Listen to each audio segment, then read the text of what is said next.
Georgia is already lowering the boom on everyone in college football in 2023. Welcome to the Voice of College Football. We break down the game we all love each and every day with you. Best discussion, debate, and analysis. We took in the Georgia spring game, played at 4 Eastern, ESPN2, and I'm alluding to boom. Yes, Georgia lowered the boom, of course, in 21 and 22 as defending two-time national champions, but there's a new UGA. This is the big story on the day. New UGA, first UGA that has newly been introduced since 2015. So this happened minutes before kickoff.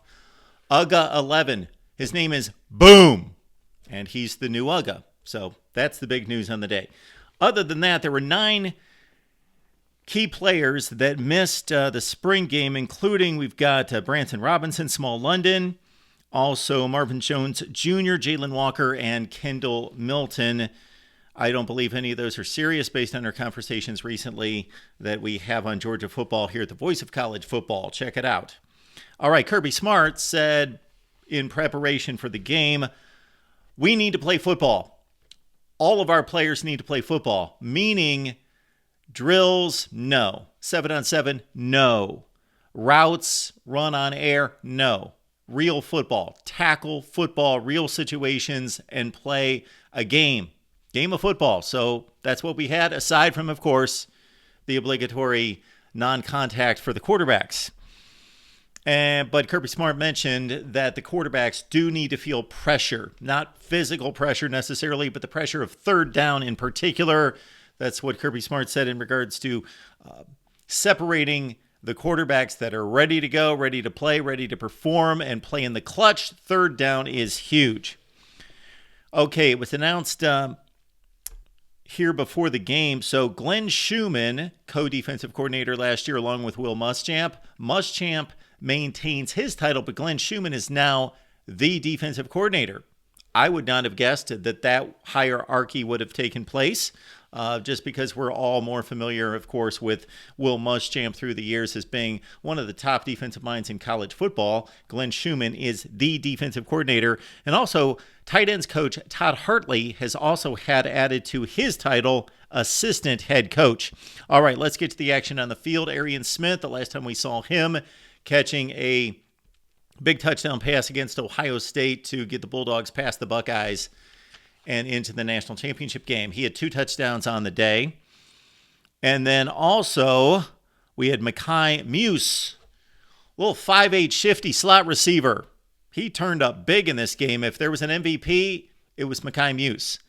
99-yard kickoff return for a touchdown, punt return for a touchdown, and a 54-yard reception on a scoring drive. The redshirt sophomore came up big. Again, he is the 5'8" player. And if you say, well, spring games don't mean much, there are certain players that just flash in the spring, and this is only 1 of 15 sessions, of course. Let's keep in mind, just 1 year ago, A.D. Mitchell, who turned out to be a key player, now at Texas, he had a big spring game in Athens, and also Oscar Delp, 7 catches, 91 yards in 2022, and of course, he turned out to be a key factor in the championship run as well. All right, you want to hear about the quarterbacks. And we took in the action, and we took in Carson Beck. Now, he's the front runner, and he looks like the front runner. He got off to a red-hot start. He was basically perfect. 10 of 11 at one point. He finished 15 of 22, which would call into question his performance his last 10 passes or so. Drops included. Better pass breakups and better pass coverage out of the defense, and defensive performance in the first half was awful. Got much better in the second half as the 2 quarterbacks between Carson Beck and Brock Vandagriff, they actually switched teams at halftime to, I guess, make it fair. 24-19, a lot of fireworks at halftime, and Kirby Smart, in talking to ESPN2 at halftime, as you might imagine, pleased with the offense, said we executed well. But man, got to play better defense, got to get stops. Now, he was not very specific on what he did not see out of the defense when posed the question. He just said, we got to get stops. All right, so again, Carson Beck looking good, 15 of 22 for 231, and his performance was better than that. Gunnar Stockton, the third-string quarterback, and it's pretty apparent that he's out of the running. So the other guy in play, of course, is Brock Vandagriff. he was hit or miss. He got off to a good statistical start, and he was making the throws, but a lot of throws that he made in the second half were just off. They weren't awful throws, but they weren't where they needed to be to assure a completion. Like, receivers could have made really outstanding catches possibly, but he left it out there for chance, and a couple got picked off in the meantime. Jack Podlesny, of course, one of the great kickers in the history of Georgia football. He's gone. We saw Liam Badger, a walk-on, hit a 51-yard field goal, and also Jared Zirkle connected from 42 yards. At halftime, got to see Brock Bowers receive his John Mackey Award as the best tight end in college football in 2022. This is the first time, I believe, that I have heard Brock Bowers speak as he was interviewed at halftime. Very humble individual. Team first. As sometimes we see in these interviews, the interviewee or the interviewer was wanting him to talk about himself and the accomplishment and what it meant to him. He deflected all of it. And that's the first time I've ever heard Brock Bowers speak, I believe. All right.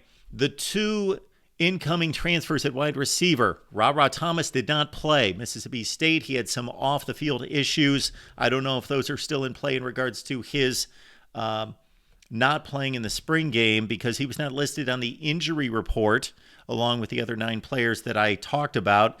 Dominic Levet, or Dom Levet, the incoming transfer from Mizzou.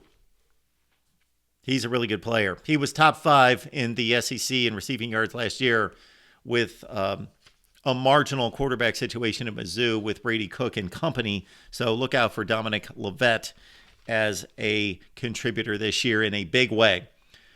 One concern for Georgia football would be the tackle position with Broderick Jones and also Warren McClendon. We will see them at the NFL draft in just 2 weeks.